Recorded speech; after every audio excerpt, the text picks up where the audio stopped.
महत्वाची बातमी आपण बुलेटिनच्या सुरुवातीलाच पाहणार आहोत।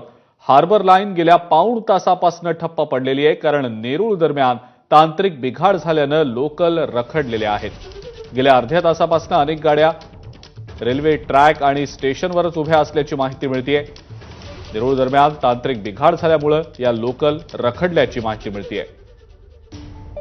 अल्पेश करकरे आपले प्रतिनिधी या संदर्भातली अधिक माहिती आपल्याला देत आहेत। अल्पेश, हार्बर लाईनवरील लोकल ह्या गेल्या 1 तासापासून ठप्प असल्याची माहिती मिळते।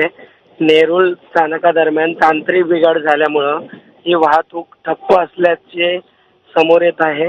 गेल्या तासाभरापासून अनेक लोकल या ट्रॅक आणि स्थानकादरम्यान थांबल्या असल्याची माहिती मिळते।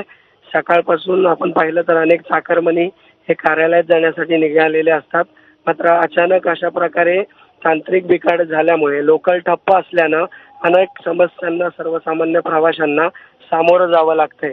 त्यामुळे आता मध्य रेल्वे यावर काय तोडगा काढतंय हे देखील पाहणं महत्त्वाचं ठरणार आहे।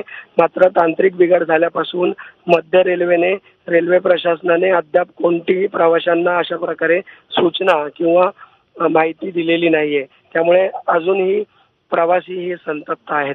ठीक आहे अल्पेश, धन्यवाद सविस्तर माहिती दिली त्याबद्दल।